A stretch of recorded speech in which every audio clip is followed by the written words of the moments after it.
Oi, Pri. Jofre. Jofre e Gabriela. Tudo bem?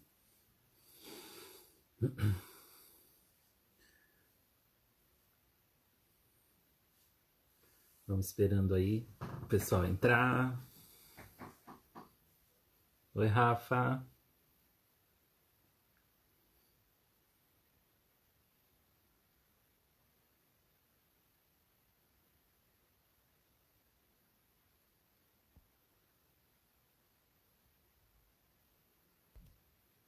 Oi, Rafa. Pede para participar. Você consegue? Por aí?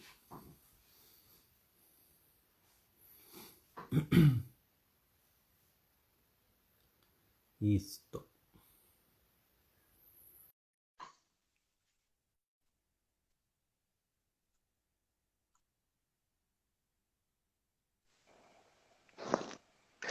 Olá, Oi, Rafa. Tudo bem? tudo bom, Jason? Que saudade de Saudade? você. Olha só, que saudade de você, rapaz. Então, né? Sexta-feira, 10 da manhã. Bom dia, inconsciente. Dia lindo, bom dia. Dia lindo para falar de contos. Então, né? O povo ainda, como a gente acabou de conectar, o povo está recebendo a mensagem agora. Daqui a pouco começa a entrar o pessoal. Mas Sim. você sabe, é assim, né? Tem sexta que o povo dorme até mais tarde, aí não tem jeito. Ah, normal, normal. O Mas é legal legal. disso, né, que depois eu tava até vendo que como vocês colocam daí no perfil, você consegue ver Uhum. depois, né? E eu acho que isso é Aham. super legal, porque daí quando você falou, né, da ideia, e eu antes já estava acompanhando, e daí você falou assim, Rafa, vamos participar, né? Eu falei assim, cara, eu vou ver todo mundo. E daí um dia, cada dia eu via um pouquinho, via todo mundo. Aham. E foi muito legal, porque acho que é um trabalho super legal, né? Poder ter essa troca. E super gostoso, super gostoso. Que bom. Então, gente, a Rafa foi a primeira pessoa, na verdade, que eu convidei do grupo de Curitiba, né? Que é a leva agora de junho e julho, né? Essa safra. Essa safra boa, né? Dos futuros analistas junguianos aí, junto comigo. E, Rafa, queria que você se apresentasse para a gente. Tá bom. Bem, Rafaela, né? Eu sou psicóloga, sou daqui de Curitiba e moro aqui já faz 10 anos, mas a minha graduação eu fiz lá no interior do Paraná, em Maringá. E desde a graduação sempre gostei de psicologia junguiana, né? A psicologia analítica apareceu na minha vida quando eu tinha 13 anos de idade e foi já um contato super legal, foi bem pela terapia mesmo. E depois esse contato foi se intensificando, né? Eu fiz o mestrado na PUC de São Paulo, também com abordagem junguiana. E estou fazendo, né, a formação, já concluímos os seminários aí, e sempre estudando psicologia analítica, atendo no consultório também com abordagem junguiana. E é isso. Que massa. Bom, antes de eu te fazer a primeira pergunta, Rafa, Tá. né, eu quero ler uma citação da Clarissa, né, Uhum. Stess, que é aquela que escreveu, né, Mulher que Corre com os Lobos, que é bem famoso, né, e o Conto dos Irmãos Green também, que é, bom, e mais um monte, né, ela escreve muito, ela e a Marie-Louise Onfrance acho que são as principais autoras aí Não. de contos de fada, né, Uhum. e ela tem uma citação, um pedaço da obra dela que diz assim: quer entendamos um conto de fadas cultural, cognitiva ou espiritualmente, resta uma certeza: eles sobreviveram à agressão e à opressão políticas, à ascensão e à queda de civilizações, aos massacres de gerações e a vastas migrações por terra e mar. Sobreviveram a argumentos, ampliações e fragmentações. Né? Eu Uhum. queria abrir com essa citação, porque eu acho que mostra a potência de um conto de fadas, ou de um conto, né? Porque qualquer conto que tem essas personagens aí, que a Rafa vai falar melhor, né?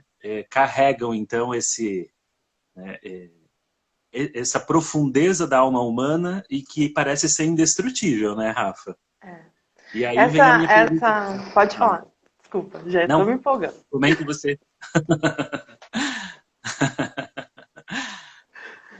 Essa? Tá. Essa citação que você começou, eu acho que é uma citação belíssima, né? Ela está no prefácio aqui do. Eu até separei uns livros, daí eu vou falando e vou mostrando alguns que eu acho legal, Legal. né? Esse daqui é uma coletânea de alguns contos dos irmãos Green, que o prefácio foi escrito pela Clarissa, e essa Uhum. citação tá nesse prefácio, né? E de fato, os contos eles são sobreviventes, é isso que ela fala. Os contos é aquilo que fica. E é muito legal porque linka com uma frase da Von Franz, né? Que ela diz assim, que os contos são os ossos, é aquilo que resta. Quando tudo vai, o conto continua. Quando uma civilização cai, os contos daquela civilização perpetuam. E isso é muito bonito, né? Porque quando a gente fala dos contos, a gente está falando de uma sabedoria antiga ligada a um conhecimento profundo e uma herança. Que daí a gente entra justamente na riqueza deles, que os contos são uma expressão do inconsciente. E principalmente do inconsciente coletivo. Então, quando a gente fala do conto, a gente fala da nossa coletividade, com essa parte da psique que é tão difícil da gente conseguir se conectar, né, Jason? Porque quando a gente fala do inconsciente, inclusive teoricamente, a gente consegue ter uma apreensão do inconsciente, apreensão cognitiva, inteligível, do nosso inconsciente pessoal, daquilo que a Uhum. gente vive. Enquanto que o conto, ele consegue traduzir, né, justamente algo além que é o inconsciente coletivo. Ele dá forma, né, ele é a forma para todos aqueles conteúdos que estão lá, né, e que a gente às vezes não consegue muitas vezes apreender, né, inteligivelmente. Então, acho que o conto ele é um exemplo muito bom de como a gente consegue acessar todas essas imagens, todos esses conteúdos. Né? Uhum. Que massa, né? Dito dessa forma, né? Fica ainda mais claro quando ela também diz assim que os contos eles carregam a visão de mundo de uma época, né? É como se fosse uma fotografia instantânea da cultura e da psique, né? Uhum. Daquela época, né? Que pode até não ter registro físico, Exatamente. mas tem o registro dos contos, né? E aí vem a minha primeira pergunta para ti, que é assim, como é que foi o teu interesse por esse tema, Rafa? Assim, né? Diante de tantas possibilidades que tem na psicologia É, analítica, né? Como é que o conto de fadas exatamente. te capturou? Quando a gente pensa na psicologia analítica, uma vez eu escutei, né, uma metáfora que seria mais ou menos assim, é como se fosse a psicologia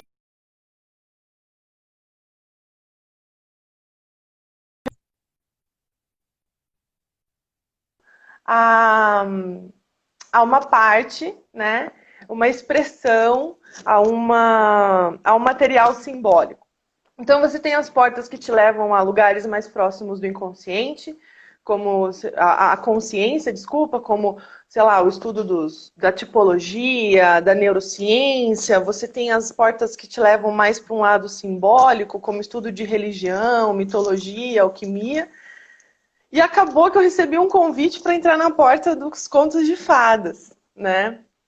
Eu fui convidada para dar uma aula num curso de pós e eu já gostava de contos, né? Já lia assim, mas eu lia de uma forma muito solitária e nem era uma forma muito estudiosa, se a gente pode falar assim. E daí eu fui convidada para dar essa aula. E quando eu fui dar essa aula, eu me empolguei muito. Eu preparei um material super que depois eu vi assim, e depois a gente vai melhorando a coisa, né? Claro. E o mais legal não foi nem falar sobre, mas foi ver a reverberação disso nos outros. Quando eu vi a turma participando, falando, e aquilo tocou tantas pessoas, eu falei assim, não, peraí, a gente está falando de uma outra coisa, né? A gente está aí com uma coisa, né? Que quando a Von Franz fala, quando a gente sonha, a Von Franz fala que assim, a gente tem acesso a uma conta bancária milionária e a gente tem que fazer alguma coisa com isso. Ou a gente acessa ou não, né? Então eu falei assim, peraí, aí nesse pote tem ouro, vamos ver o que tem. E daí eu comecei a olhar para isso, né? E daí eu vi que as pessoas se conectam com os contos.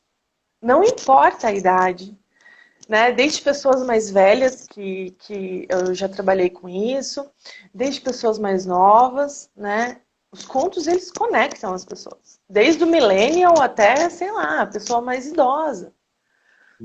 E daí eu comecei a incorporar isso na clínica, de uma forma não muito sistemática, mas eu comecei a trazer isso mais, né, para o trabalho.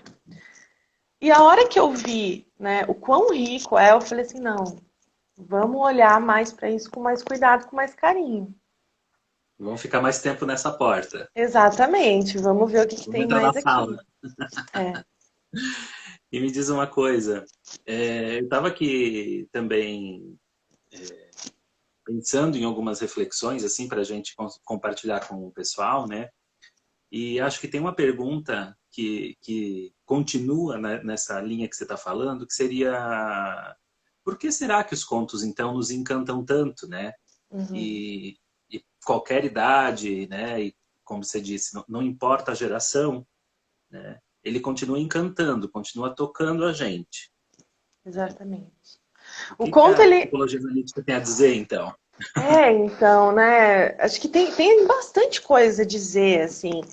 Primeiro porque a gente tem que olhar que já na teoria, né, já ali com Jung, ele já traz o valor que isso tem para o processo de individuação, né? Assim como ele traz o valor dos mitos, assim como ele traz o valor da alquimia, para o trabalho analítico e para esse processo, né? Então, olhar para os contos de fadas, hoje, né? Por que ele toca? Por que ele continua sendo uma ferramenta? Primeiro porque o conto, ele é coletivo. Né? Igual você falou assim, o conto muitas vezes ele pertence a uma sociedade, ou ele pertence a um tempo.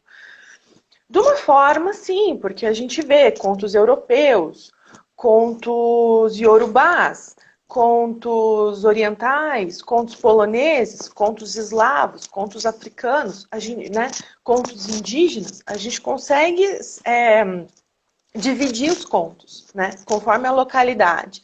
E daí isso a gente entra num outro ponto que é legal, se der certo da gente falar, que é a diferença do conto, do folclore, da lenda e da saga local. Porque o conto, ele não necessariamente pertence a um lugar.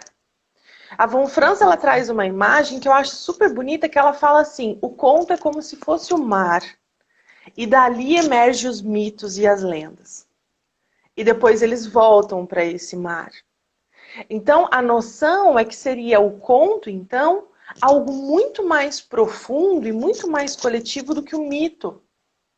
Quando a gente fala de conto, a gente também se pergunta qual seria a diferença de um conto e de um mito, já que eles parecem, né, muitas vezes muito similares.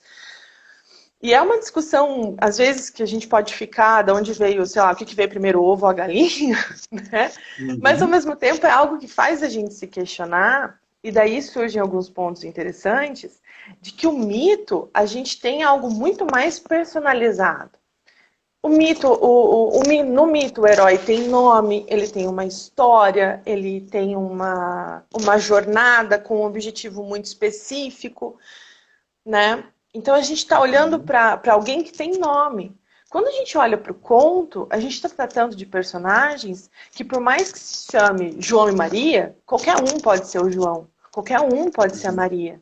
Nem todo mundo pode ser Perséfone, nem todo mundo pode ser Zeus. É muito mais difícil, muitas vezes, eu conseguir criar essa relação. Então, aí que a Von Franz, inclusive, fala, né, que o conto é muito mais fácil, muitas vezes, eu me projetar nele do que num mito. Porque o mito também carrega um dado histórico. A gente tem que lembrar que na mitologia, por exemplo, grega, a gente está falando que ela se fundia com uma religião. Aham.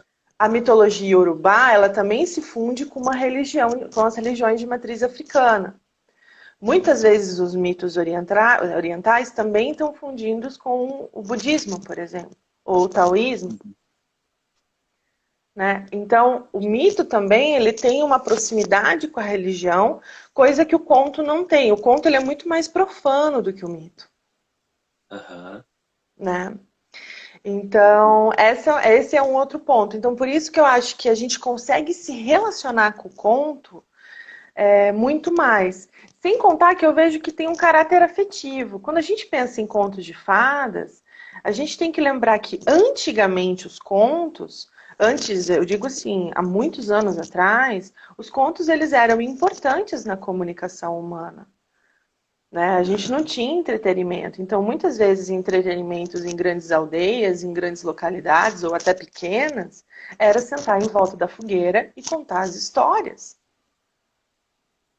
Que Inclusive como pena que uma a gente não tem forma. mais as fogueiras, né? Pois é, a gente, quando pensa em contação de história, a gente pensa em livros infantis. Mas se a gente pega, por exemplo, os Irmãos Grimm, ou se não, se a gente pega os Irmãos Grimm, ainda que ele é bem romantizado, algumas histórias, mas se a gente pega histórias que não sofreram, né, nenhum tipo de mutilação, Aham. que até tem um termo que eu acho bem legal, que a Clarice fala, que é a baudelairização, que é quando Aham. você pega um mito, quando você pega um conto e você vai retirando, você vai amputando partes que não são legais, ou não são bonitas, ou não são aceitas, você vai perdendo também a potência daquilo. E vai tornando mais digerível, mas eu não sei se tão digerível também faz bem, porque também não exercita tanta coisa, né? Uhum. Eu gosto muito também da ideia, nesse sentido, né, do porquê que o conto toca todo mundo, né? Eu fiquei pensando o quanto recontar o conto, ele acaba sendo esse relegere, né? A gente Uhum. se lendo de novo, se olhando de novo, né? E cada novo olhar que a gente exerce sobre a imagem é como se ela também fosse sendo respondida dentro de nós, né? Sim, E com isso é trazido certeza. muito pelo Hillman, né? Quando ele vai falar de imagem, de uma maneira geral, claro, não tão aí Uhum. específica do conto, né? E lá pelas tantas, a Von França, ela também fala que depois de muitos anos de trabalho com conto de fada, né? Ela chegou à conclusão de que, no fim das contas, todo conto chega num lugar comum que é no self, né? Uhum. E, e aí me veio também essa compreensão de como os contos ativam na gente, né? Eles tocam na gente justamente naquela profundeza que depois o ego fica desarmado, né? Parece assim. Ele se Uhum. rende diante da potência do self, né? Não sei. O que que você Exatamente. acha? Eu acho. E daí, inclusive, a gente pode pensar na resistência também. Como muitas vezes a gente escuta um conto e fala, Aham. né? Eu gosto de pensar também nisso. Quando a gente conta um conto, aquilo parece tão Não toca irrelevante, daí. né? Não toca. Parece não Só que tocar. daí até que ponto que não é uma resistência, justamente por ele tocar muito no fundo, Uhum. né? Verdade. E acho que nessa questão do conto e do tocar o self, acessar o self, né? Falar sobre o self, vem o encantamento. Daí que Uhum. vem o encantamento, né? Não é só pensar no contexto em que o conto é contado, como a gente está falando, em volta da fogueira, né, uma aldeia, ou se não a sua avó, bem velhinha, uma avó contando conto para os seus netos antes deles dormirem. Se a gente tira também essa parte e fica com o conto, a gente vê que ele tem um encantamento. Ele Ah, também carrega um luminoso, né? aham. Por isso que eu acho que o caráter desse caráter sélfico, né? Ele está traduzido, sim, em quase em todos os contos, como a Von Franz fala, né? É uma manifestação. Uhum. E aí me vem outro ponto para a gente conversar, talvez, seria como ser um bom contador de histórias, né? Uhum. Então, Isso é legal, né? Porque assim, a gente pensa, por exemplo, que somente contadores de histórias são bons contadores, né? Quem faz, sei lá. A gente pensa que hoje tem curso de contação de história, né? Só que isso é um nicho, né? Isso é uma coisa nichada. Mas acho que, acima de tudo, a gente não precisa ter uma formação necessária nisso, mas a gente precisa estar em contato com. Porque parece que os contos de fada, eles estão ligados somente à infância. E eles são abandonados lá. Acho que ser um bom contador de história é estar em contato com histórias, com contos, mas também estar em contato com você. Aí que entra, né, uma coisa legal que eu penso, naquele livro Ficções que Curam, do Hillman, nós contamos as nossas histórias. As é o que a nossas gente faz a histórias sessão de também são. análise, né? É o que a gente faz na análise. É uma contação, de certa forma. Uma contação do meu conto, do meu mito.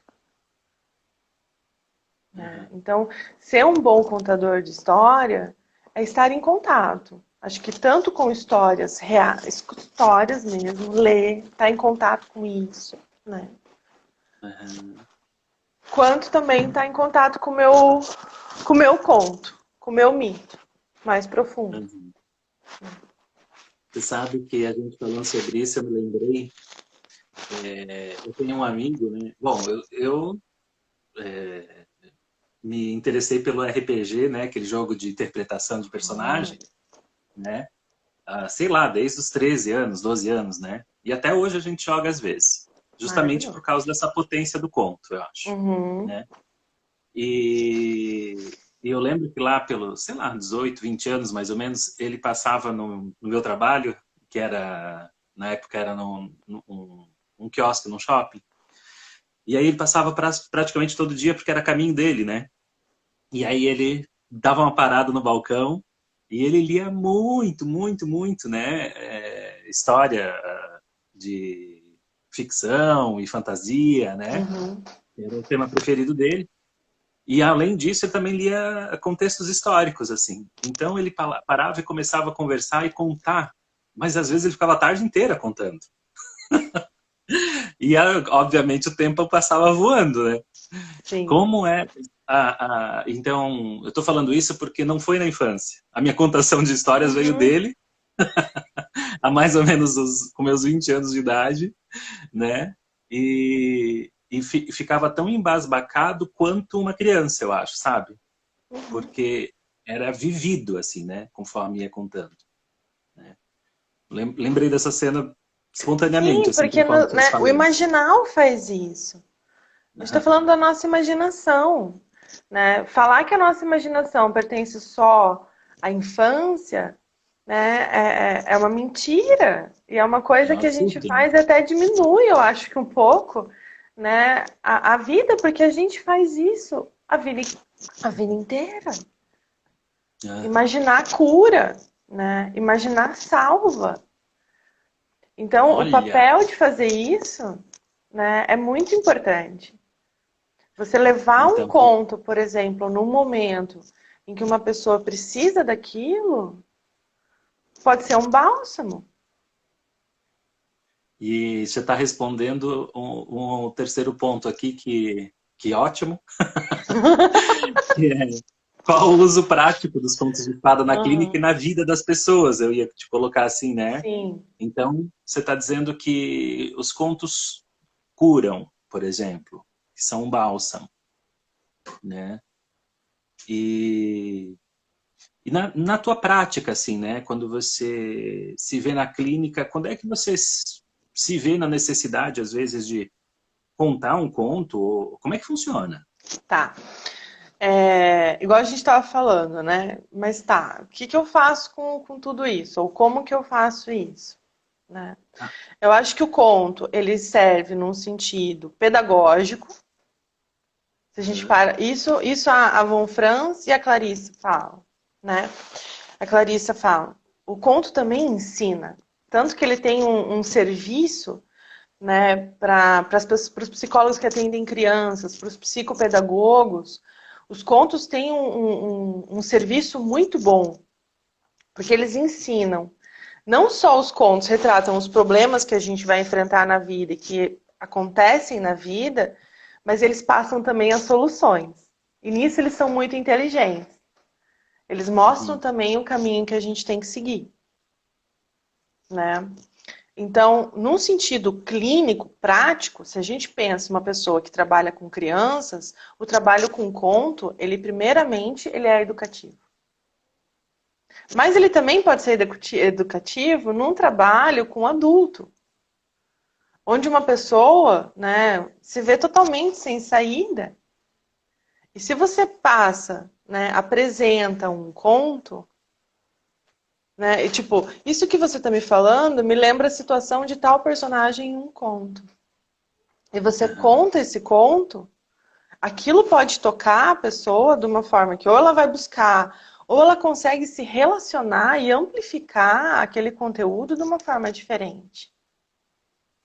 Outra coisa, por exemplo, é pensar num sonho. A pessoa uhum, traz um sonho e você consegue, de alguma maneira, relacionar com um conto, por exemplo. uhum, Sei lá, se um paciente, por exemplo, traz um sonho de que uma mulher estava provando o vestido com a sua irmã. E daí ela estava escolhendo o vestido e a irmã pegava os mais bonitos e deixava para ela os de segunda mão, ou senão aqueles que não eram tão bonitos assim. E a irmã tinha uma posição que ela era mais merecedora dos vestidos mais bonitos do que a paciente, do que a sonhadora, uhum. por exemplo. Que conto que isso lembra? Cinderela. Cinderela. Quer dizer, ela não é merecedora também daquilo. Ela não recebe aquilo que ela acha que ela merece. E se você consegue trazer, por exemplo, o personagem, e isso não é nem você inferir, porque a gente tem que tomar muito cuidado. A gente não pode pôr nada, né, onde não caiba. Mas se Aham, eu pergunto, essa parte do sonho te lembra qual conto? Te lembra alguma história? E ela fala, Cinderela. E aham, como é que é Cinderela? Né? E daí já é um gancho para você trabalhar com uma imagem que não é pessoal, uhum, que daí a gente entra naquilo que a gente estava conversando lá no começo, né? Mas que aham, toca a todos nós. Todos nós, em algum momento, nos sentimos não tendo aquilo que merecemos. Todos nós somos tocados pela Cinderela. uhum. Né? Então, além da dimensão educativa e pedagógica que você trouxe, né, como uma das primeiras possibilidades, uma das possibilidades, né, Uhum. tem essa dimensão terapêutica, então, também. Sim, sim. A Clarice, ela fala uma coisa muito interessante, que de que a partir do conto de fadas, você consegue unir, por exemplo, outras técnicas. Não só uma Aham, amplificação, mas você consegue, por exemplo, fazer uma imaginação ativa. A Verena Casti também fala isso. Deixa eu ver se eu estou com o livro dela. Aqui. Nesse livro, a Verena Casti também fala um pouco sobre, né, que é o aham, Amor nos Contos de Fadas. Esse é da Verena Casti. E daí ela uhum, fala também um pouco sobre isso. Você consegue fazer uma imaginação ativa baseada num conto de fada. Você pede para a pessoa também fazer você pode aplicar uma técnica projetiva, pedir para a pessoa desenhar, esculpir, fazer em aham. argila, E se imaginar, né? digamos assim, né, ter que colocar forma, né, ou não é ter que, mas assim, colocar forma, né, Uhum, se encontrar ou fazer paralelos com um conto de fada, né, porque fazer esse reconhecimento ajuda, né? uhum. Como é que funciona isso, assim? Porque daí é como se fosse uma apropriação também disso, né?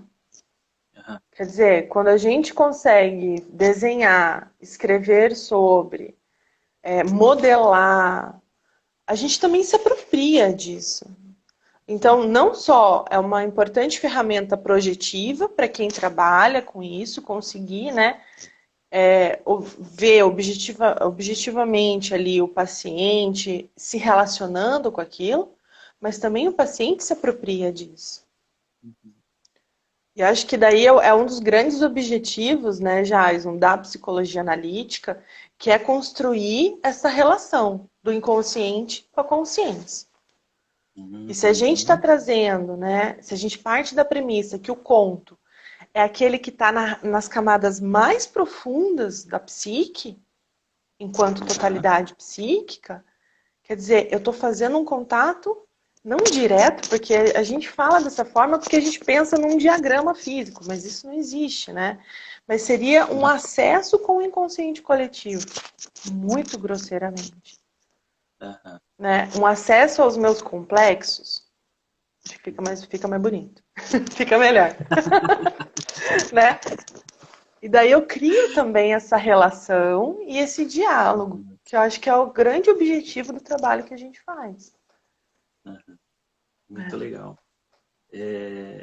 A gente falou, né, desse uso prático na clínica e na vida das pessoas enquanto educativo, mas na vida geral das pessoas, quando a gente fala dos povos que contavam, né, Uhum. e talvez, e acho que até hoje a gente tem, né, principalmente na adolescência também, eu acho que tem a reunião onde as pessoas, onde eles se contam, Uhum. né, algumas coisas vividas.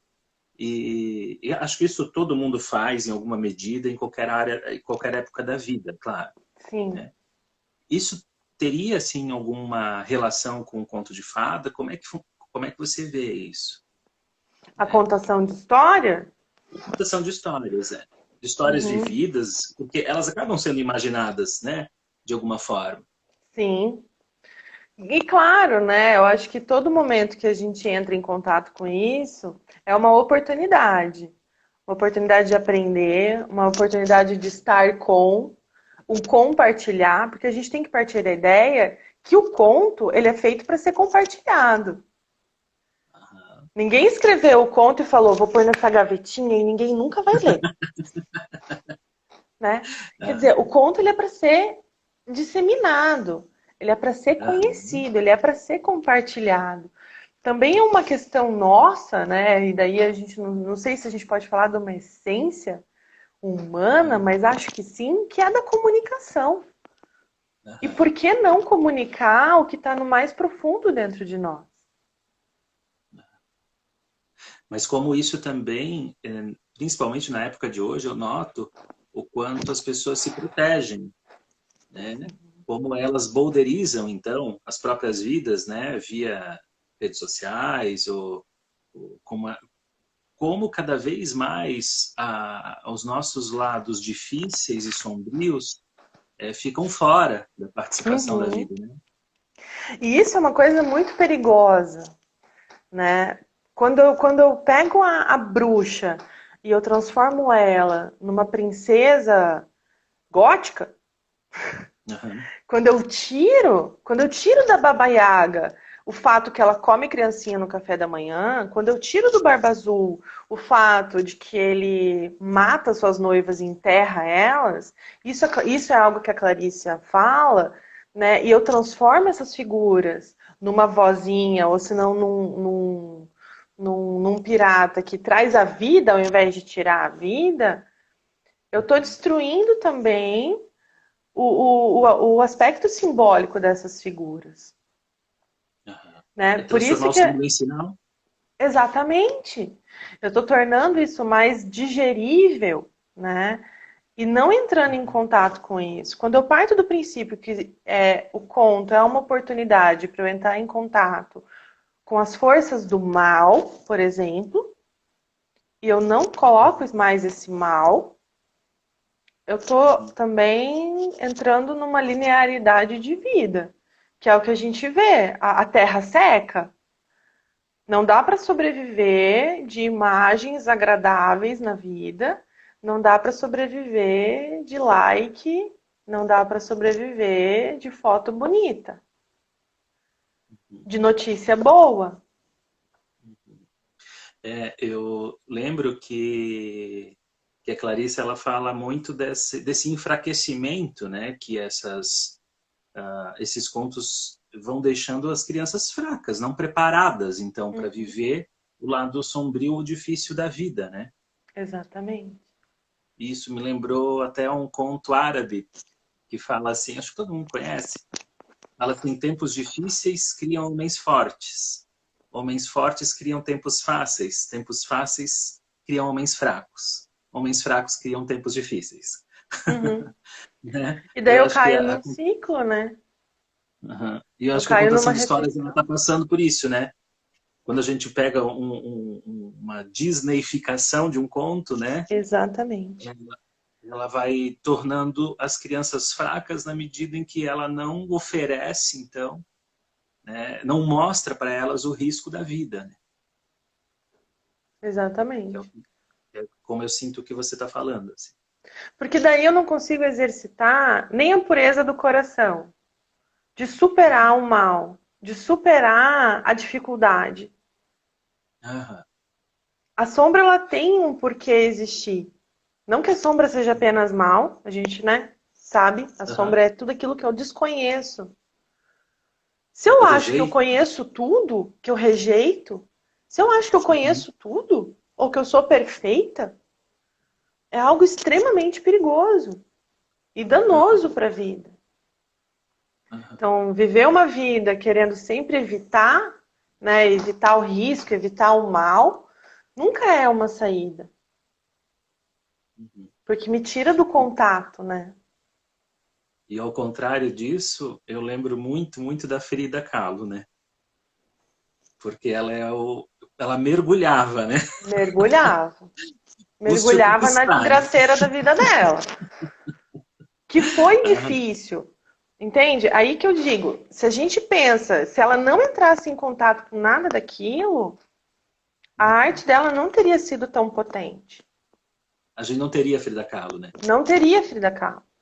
Se ela tivesse falado, não, tá tudo bem, eu vou dar conta e vamos aí, e não dar lugar para o sofrimento, não dar lugar para toda a dor que ela sentiu, se ela tivesse ignorado isso, vivido de acordo com essa, né, com essa lei de que eu tenho que ser inabalável, não Aham. teríamos ela, não teríamos a obra dela. E que talvez, né, como tu falasse, quando a gente estava pensando sobre como ser um bom contador de história, seja algo muito mais de viver as próprias sombras, os sabores e dissabores, então, da vida, né? Uhum. E algo que parece que dá substância, né? Que dá aquele Sim. hálito vital, como disse a Clarissa, na hora de contar, do que propriamente ter uma metodologia, né? Uhum. Exatamente. Mas veja bem, não é para todo mundo, Aham. né? Que daí entra a premissa de que não é para todo mundo.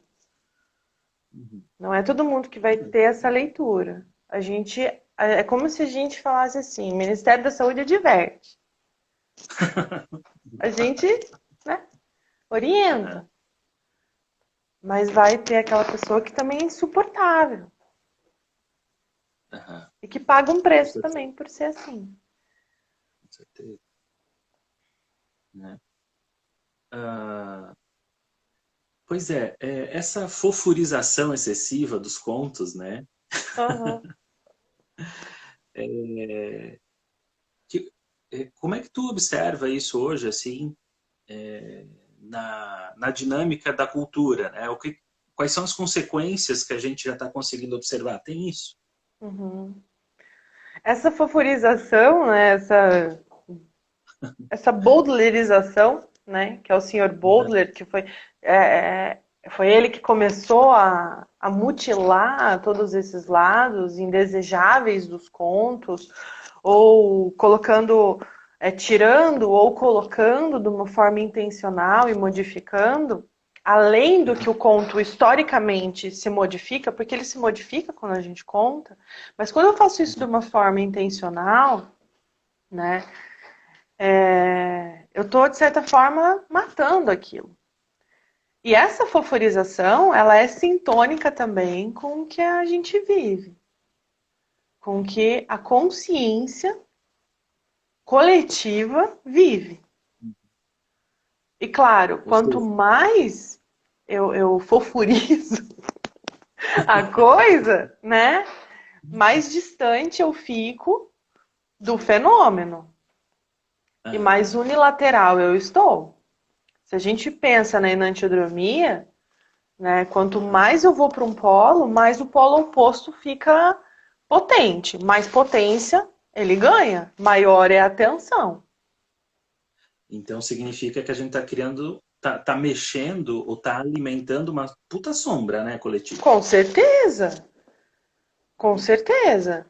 Inclusive, né, nisso que a gente faz, dessa contação que a gente faz da nossa vida nas redes sociais.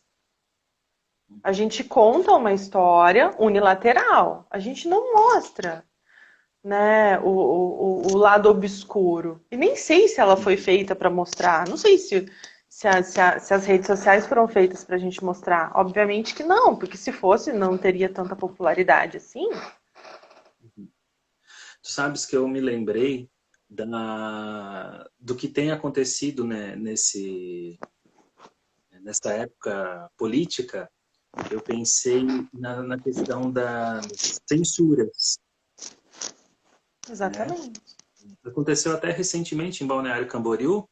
Ia ter como é que fala? Uma exposição, né? Uhum. E as obras, elas eram todas referentes ao ânus, né? Mas é claro, né? Profunda. De alguma maneira, né? Se as pessoas se colocassem para olhar o quanto a parte que estava sendo talvez mostrada ali era justamente a negação daquilo que rejeitamos, né? Que era essa, muito provavelmente, a proposta. Uhum. Parem de olhar a beleza que vocês acham que é beleza e venham olhar para as outras dimensões que existem na vida. Sim. A provocação era muito em torno disso, eu imagino, né? Mas foi censurada, né? Isso deu um auê assim na cidade, né? Bom, o mesmo tema reaparece lá, né? Querendo enfiar a goela dentro a pedofilia lá naquele ator que estava nu fazendo aquela exposição, não sei se era em São Paulo, no Rio, não me lembro, né? Mas que estava o pai junto, que o pai que carregou a criança para lá, aquela história toda. Uhum. De novo, veio todo um auê dizendo nossa, aquilo é um monstro, né? E a gente não pode lidar com monstros. Não, A não nossa pode. sociedade não E é tem. um reflexo, né? É um reflexo de quanto eu transformo uma história e do quanto a gente sai perdendo no final. Porque talvez se eu tivesse entrado em contato com esses monstros antes, né? Se eu não tivesse perdido tanto, o impacto seria outro. Ou não houvesse, talvez, uma necessidade de uma produção, entende? Que me faz questionar se aquilo é certo ou não. Mas é justamente a perda do contato. E a censura, claro, a censura ela é justamente um desdobramento disso, né? Um Ela é desdobramento uma daquilo que eu não borderização, né? quero aceitar. E a Ah, gente sabe, né? A gente sabe o preço que é uma negação, por exemplo, num processo. Num processo de análise, a gente sabe o preço que a pessoa paga por negar algo que se mostra na vida dela, que, né? E daí ela, vamos supor, ela só vai integrar aquilo, entrar em contato quando já está com uma patologia, quando já está num grau onde ela não tem uhum, escolha para olhar ou não. uhum. Né? Eu estava pensando também quando tu falasse quando a gente está falando, né, dessa diminuição da potência dos contos de fadas, eu fiquei pensando muito na questão também que a modificação dos contos de fadas a Estés, né, a Clarice, ela fala assim, que é até, como é que ela fala? Que não é só aceitável, que é assim mesmo, né, que a modificação ela vai se dando pelo contador, desde que esse contador ele tenha relação com o Uhum. conto, né? Daí é esperado que ele faça certas mudanças e elas vão ser síncronas, né? Elas vão perpetuar mesmo assim a essência desse conto sem que ele perca a potência, né? Ele, Exatamente. na verdade, está somando a própria potência naquele Uhum. conto, né? Mas é diferente de quando a gente faz isso, como tu mesmo já dissesse, né? Quando a gente faz isso de uma maneira verticalizada, né? Ou seja, não, isso não pode aparecer, né? Que são os roteiristas, né? Os Uhum. roteiristas sofrem muito com... Quando eles escrevem lá o filme, a novela, a história, o seu conto, né? E vem o diretor e vai Cortando. cortando ou modificando, né? E aí vem a bronca dos fãs de qualquer coisa no mundo, né? Sim. Como agora Game of Thrones aí, que acabaram com o final da série. Esquadrão Suicida. Eu achei muito legal o que aconteceu com esse filme, sabia? Ah, Porque quando eu fui ler o porquê que aquele filme ficou daquele jeito, né? Ficou ruim, né? ah, Muitas pessoas criticam como ele ficou, porque é um esquadrão suicida, é o nome do filme, né? Onde você junta muitos vilões para fazer um esquadrão. E vilões mortais. E transformaram aquilo numa piada, né? ah, Você transforma a Arlequina numa menina, sei lá o quê, né? Você transforma. E isso foi feito porque os investidores não gostaram da violência que estava sendo retratada na primeira versão. Aí soltaram um trailer mais suave, viram que teve melhor aceitação e editaram o filme inteiro, que foi um fracasso de bilheteria. claro. Ninguém espera que vilões sejam bons, né? Então a alma também, de alguma forma, reconhece. Ah, A legal gente esse ponto. reconhece isso. Por mais que tenha uma intenção, vaza. A gente sabe que quando a gente quer segurar algo, em algum momento foge a galope e vaza e se mostra de uma forma que a psique reconhece que aquilo não é verdadeiro. Né? E a mesma coisa acontece quando eu vou mutilando um conto. A potência se perde, o sentido se perde. Porque, por exemplo, você. E tá muito no olhar, né, Jason? Você lê, vamos supor, Chapeuzinho Vermelho com 5 anos, ela vai adquirir uma ótica. Você lê Aham. com 15, não é a mesma leitura. Você lê com 30, com 50, é outra. Você lê Chapeuzinho depois que você tem um filho, é uma coisa. Você lê acho que é a Clarissa que fala, você lê Chapeuzinho sendo um pai autoritário é uma coisa, você lê Chapeuzinho sendo um pai mais flexível é outra. Você A pode ver uma ênfase, menina né? extremamente, como é que fala? Teimosa ou insolente em fazer aquilo e que está pagando preço. Ou você pode ver uma menina que foi independente e daí teve que enfrentar o mal que lhe apareceu e a dificuldade que Uhum. a vida colocou. Ou uma Então menina tá no nosso inocente. olhar, né? Uhum. Tem muitas leituras possíveis, né? Muitas, muitas. Uma coisa que E eu fiquei pensando, né, quando você falou assim, vamos falar sobre contos de fadas, né? Eu fiquei pensando, tá, e esse momento, né? Porque e se a gente fizesse um link com a pandemia? Que contos que apareceriam? Que estados, que uhum, personagens que apareceriam, uhum, né? E daí eu fiquei pensando nisso e me veio três contos, assim. Um eu tive aham, que ler melhor, eu li há muito tempo, depois que eu lembrei. E outros dois. Me veio dois contos de fada e um conto de terror. Né? tá, Me veio o conto tanto do flautista de Hamelin, que é um conto sobre aham, o flautista que vai salvar uma cidade da infestação de ratos, uhum, né? E esse flautista vai e ele consegue, a cidade estava em desespero, e ele consegue levar esses ratos para fora da cidade. E lhe foi uhum, prometido uma quantia de dinheiro. que no final a população e o prefeito não quis pagar. Aham. De noite, naquele mesmo dia, o flautista aparece na cidade, toca sua flauta e leva todas as crianças da aldeia para uma caverna. E Aham. passou dias e as crianças não apareciam, até que ele apareceu na cidade e falou: olha, vocês não me pagaram, eu posso tentar trazer essas crianças de novo. E daí eles pagaram e ele retornou e devolveu as crianças para a aldeia. Eu acho que é muito assim, quer dizer, quando a peste se instala, a gente tem que pagar o preço. Porque se a gente não pagar, ele aumenta. E ele é muito Aham. mais danoso.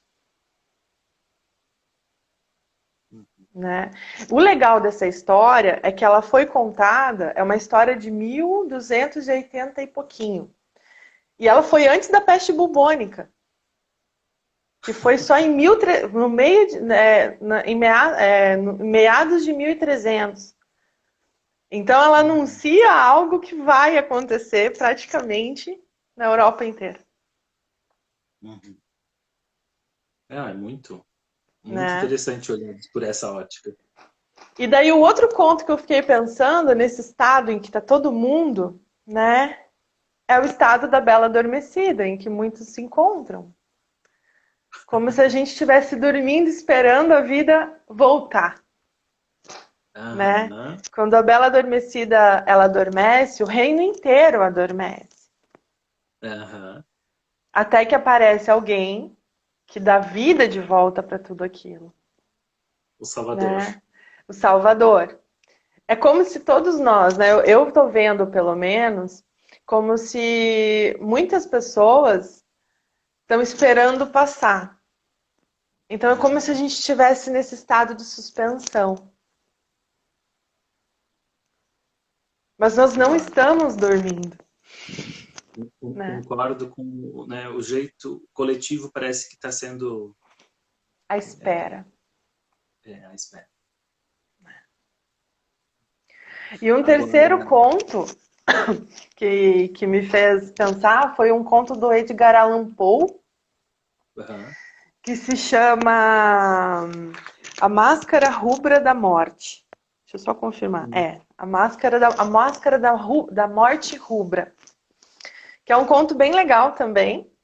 E eu acho que retrata muita coisa que está acontecendo, que a gente vê. Que a peste estava instalada, certo? Uhum. E estavam muitas pessoas morrendo. E daí o príncipe chega e fala assim: quer saber? Eu vou pegar 100 pessoas da minha corte, 1000 pessoas da minha corte, e vou levar lá para uma abadia fazer um rolê. Pegou 1000 pessoas da corte e foi para uma abadia com muros e muralhas gigantes, totalmente fechada. Ninguém entra, ninguém sai, ninguém solta a mão de ninguém lá na abadia. E daí, o que acontece? Ele, nesses dias que eles estavam lá pelo quinto, sexto mês, ele decide fazer um baile, um grande baile. E daí, nesse baile, as pessoas iam entrar uma parte da abadia, onde tinham 7 grandes salões. E cada salão tinha uma cor. Tinha o salão amarelo, o azul, o roxo, até que o último salão era o salão negro. E lá tinha um relógio. Toda hora que esse relógio tocava, dava uma badalada, 2 badaladas conforme o horário, naquele momento a festa dava ruim. Todo mundo se sentia mal, todo mundo começava a ficar nervoso e que todo o ânimo da festa caía. Aham. Dada a hora da festa, lá perto da meia-noite, o príncipe enxerga uma figura que até então não estava ali. Já não eram mais 1000 pessoas, era 1001. E quando Uhum. ele viu aquela pessoa, ela estava com vestes pretas, com o rosto todo vermelho, com uma máscara preta totalmente assustadora, que parecia um cadáver. Lembrando que a peste bubônica, não, desculpa, a doença da morte vermelha, ela se caracterizava pela pessoa sangrar pelos poros. Então a pessoa começava a esvair em sangue até que ela morria. Essa era a peste que estava instalada. E daí foi, até que apareceu esse cara e o rei começa a correr loucamente atrás dele. Todo mundo se assusta, até que ele vai até o último cômodo, que é o cômodo negro, e lá o rei se confronta com ele. Quando ele tira a máscara, o rei está diante da morte. E daí o rei morre, e ali na abadia não sobreviveu ninguém. Uhum. Quando eu vi esse texto, eu pensei assim, nossa, as pessoas que dão um rolê tinha que dar. As pessoas que estão fazendo festinha tinham que ler esse conto do Edgar Allan Poe, porque é muito bom. Porque ele ensina. Ele ensina, não dê rolê, queridos. Não dê rolê errado, né? Mas, quer dizer, é um conto poderoso. E dado o momento que a gente está vivendo, os contos eles vêm justamente mostrar tudo isso pra gente. Essa riqueza, né? Eu não sei se a gente está com tempo, Temos uns minutinhos. uns minutinhos. E daí uma última coisa que eu acho super legal, que eu queria falar, que eu acho que é uma coisa bacana, é assim, quando... E depois do que chega o final feliz? E quando a gente está Aham. diante do Viveram Felizes para Sempre? Tem um livro muito legal que se chama E Foram Felizes para Sempre, Contos para Adultos, do Alan Sheenan. Esse aqui, ó. Nem é Aham. meu, esse aqui eu preciso devolver. Tá? Esse livro ele é muito legal porque ele traz os contos para a segunda metade da vida. Ele fala assim, ele Aham. parte do pressuposto que enquanto o conto de fada retrata principalmente a jornada do herói, a gente precisa de contos que retratem também a segunda metade, a nossa busca em direção, né, ao final, a descida. Então, também é aí mais uma categoria de contos, né? Quando você me perguntou, e os adultos, como que fica? Eu acho que os adultos também têm que buscar os contos, tanto de fada quanto os contos de adultos, que Aham. são muitas vezes contos, né, que trazem outras temáticas, né, Aham. que nos ensinam e que falam muito mais sobre a descida do que a subida. E essa Uhum. daqui é uma outra dica legal aí, que eu acho que quem quer começar a estudar conto também é legal. A interpretação do conto de fadas da Von Franz. Aham. É muito Eu bom esse acho que para livro. começar a estudar a teoria dos contos de fadas, ela tem, né, um capítulo que é a teoria dos contos de fadas. Esse aqui é assim um bom caminho para começar. Eu acho Aham. que Ela é ia sempre entrar em muito, contato, né? ela é sempre muito didática, né, a Von Franz. Super, super. Olha, tem um monte de gente elogiando, tá? Ai, Ó, que muito boa legal. dica do conto do Edgar Allan Poe, do flautista de Hamelin. Ótima live, parabéns. A Carlinha, né, ficou muito feliz, principalmente quando você falou aí da descida dos contos de adulto, É muito né? legal. E esse livro em particular, ele reúne tanto contos de diferentes lugares do mundo, tá? Então você tem contos chineses, contos polacos, né, contos de vários lugares e lendas, né? Uhum. Então é bem legal nesse sentido. Outra coisa é a gente começar a estudar os nossos contos, né? Os contos brasileiros. Nós temos muitos Aham. contos legais, um dos maiores produtores não, mas um dos maiores pessoas que produziu e escreveu e procurou e compilou é o Câmara Cascudo, que eu acho Aham. que vale muito a pena também.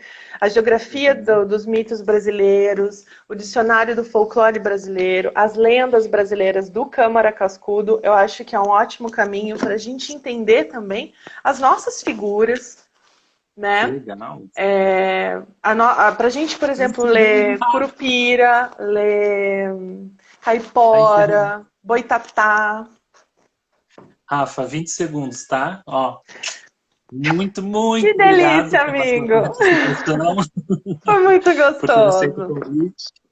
E que tomara que a gente possa fazer mais vezes, né? Pessoal, Com muito obrigado por vocês certeza. terem participado aí. Muito Carlinha, obrigada, pessoal.